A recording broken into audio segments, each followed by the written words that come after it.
Hello everybody, thank you for watching. My name is Cole Martins. In today's episode we'll be talking about WWE RAW October 3rd, 2016. Thought this show had its up and downs.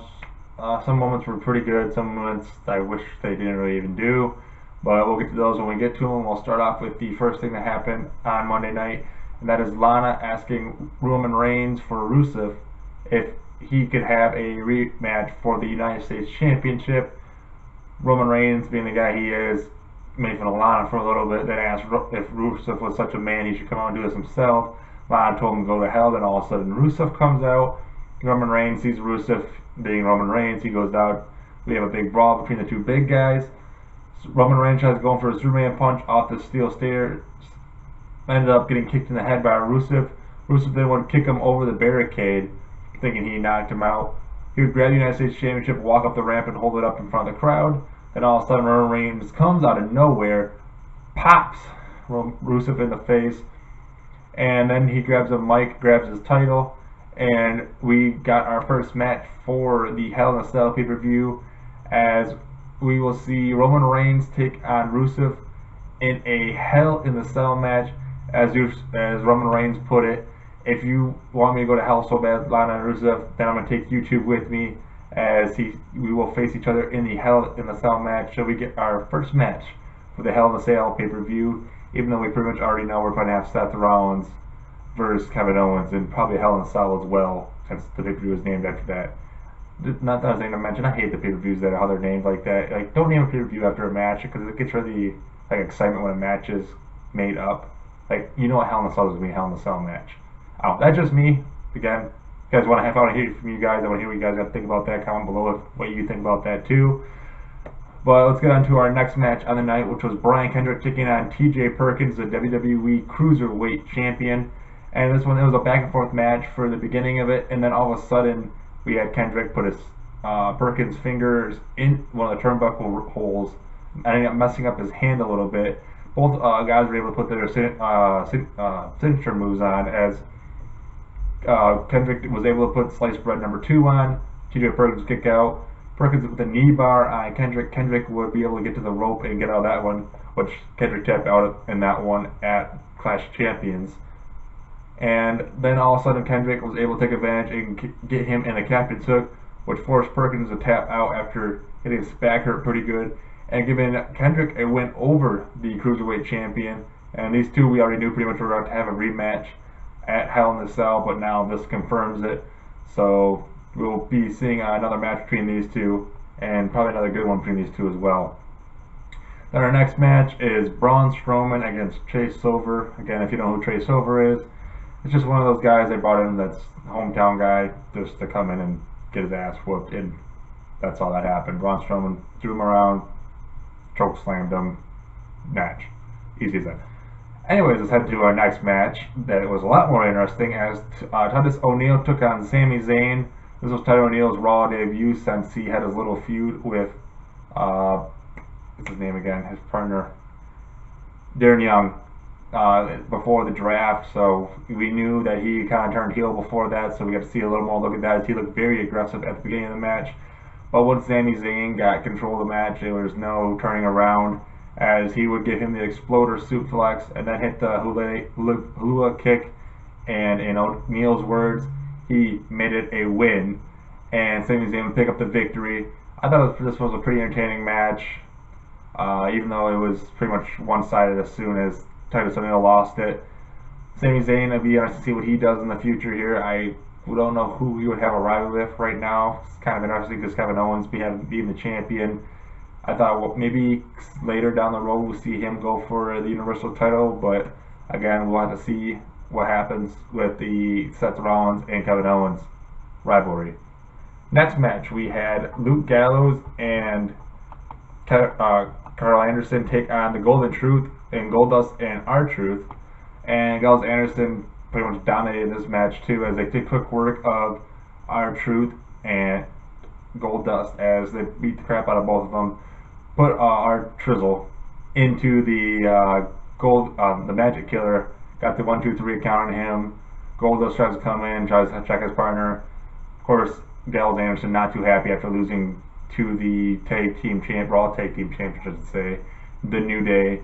and ended up giving the Magic Killer 2 Goldust as well, as they're trying to get a mean streak going here and prove that they deserve to have the tag team champions, which they're going to go for again. When, to be honest, on that one too, after about two times of failing, I feel like they should just stop the rivalry. The best, I mean, it's usually just like a best of 3 thing. Right now, it's just they have no other tag teams really to compete for that title besides the Sheamus and Cesaro tag team they're starting to make now. But again, we don't know if that's going to work as well either. So we'll see how this goes into the future and see if maybe at Hell in a Cell, which if you think it's 3rd time's a charm, we'll see if Gallows and Anderson get the tag team championships.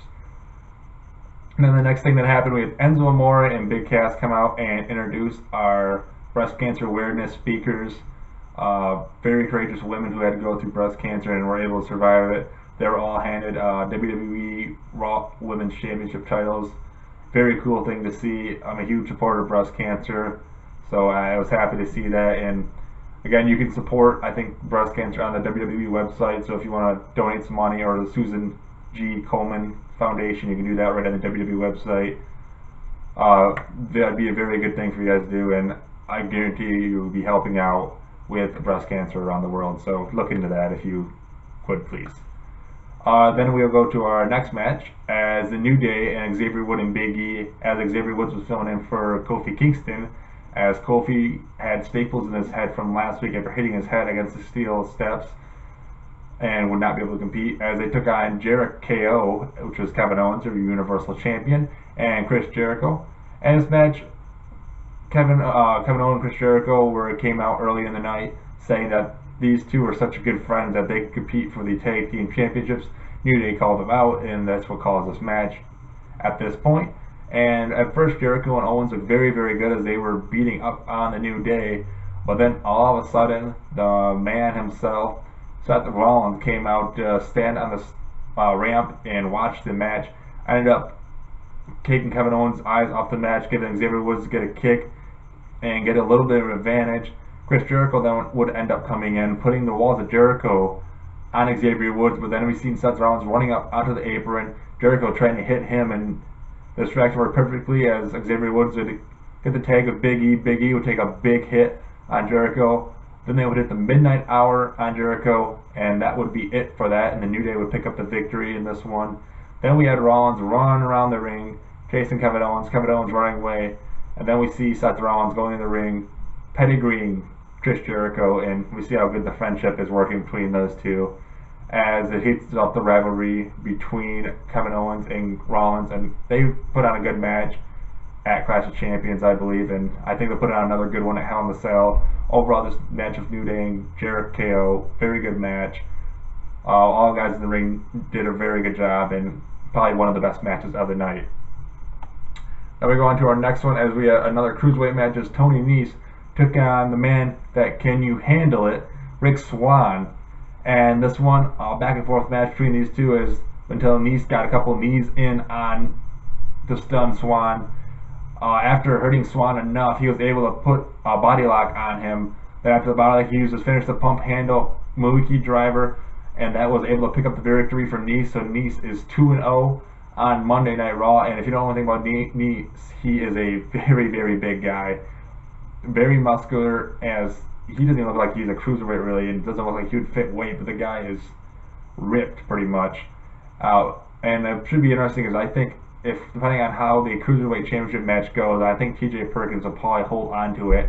I think Tony Nese will be the next guy to go for that Cruiserweight Championship. And then our next match, our co-main event of the night, you could say, we had Cesaro and Sheamus take on Raw White and Mark Craven, which it gets to be really. We all know how this one went. Sheamus fought the whole match pretty much, beat the living crap out of both these guys. Then Sheamus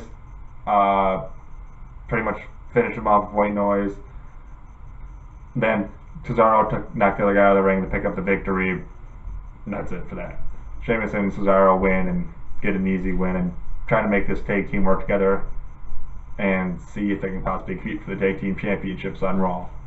Then our main event of the night, the WWE RAW Women's Championship, was on the line as Sasha Banks took on the champion Charlotte.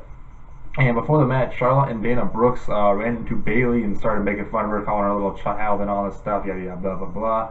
Dana Brooks tried to do a little pat on the head thing to Bayley. Bayley, not happy about everything they already said, starts attacking Dana Brooks, ended up hurting her leg, which caused Dana Brooks not to count in the match. So Charlotte was all alone against Sasha Banks, and Charlotte was dominating this match pretty much. At first, she was taken out on Sasha Banks' back. Then I swear, Charlotte did literally everything she could to take Sasha Banks out of this match. She just slammed to on the apron, two big boots, which usually has been her finisher the last couple of weeks, which is weird because she usually hits that. You think that would be it, but was not for some reason. Corkscrew moonsault to the outside of the ring, which was very, very cool move, as Charlotte showed off a lot of her athletic ability in this match. And then at one point, Charlotte would come out of nowhere. We'd have Sasha Banks actually putting the Banks statement on Charlotte. Charlotte was able to reverse the attack and get into a pin, a roll-up pin, but Sasha Banks would roll back over back into the middle ring, and out of nowhere, Charlotte ends up tapping out, and for the second time in about a month, Sasha Banks would pick up the WWE RAW Women's Championship and her second overall Women's Championship. And congratulations, Sasha Banks, on becoming the Women's Champion. And Charlotte, very displeased that she was crying as she was leaving the ring. And I don't know if this is 100% true or not, but I've been reading this. But I heard Charlotte retiring. I don't know. I just saw some stuff online about it. Again, not 100% sure if that's true. Look it up yourself. I'm still got to look up a little bit too. But that should be an interesting thing to keep an eye on, maybe on Raw next Monday. So keep an eye out on that one. But that was it for Monday Night Raw. To me, it had some very, very good moments. It's always cool when you see a title match on Monday Night Raw and the title change as well on Monday night. If I had to give this Monday Night Raw a rating out of 10, I would give it a 7. I thought there was some pretty cool moments in this one, pretty good matches. I think the only thing that really brought it down was the other matches that have nobodies in it. I mean, we know who's going to win that. It doesn't really keep us entertained. We just see some guys getting their asses kicked. That's all it is. But overall, the New Day's match was really good with Jeri-KO. The Women's Championship match, awesome. Very cool to see, and especially when you can see a new champion. I was very happy with the Monday Night Raw this Monday. That is it for this video, so I'd love to hear what you guys got to say underneath. What do you guys think about Monday Night Raw? What was your favorite match? What are some things you didn't like about Monday Night Raw? Anything you want to talk about, comment below. You can follow me on Twitter at ColeMars57. I would love to talk about wrestling with you guys anytime, so just tag me in a tweet.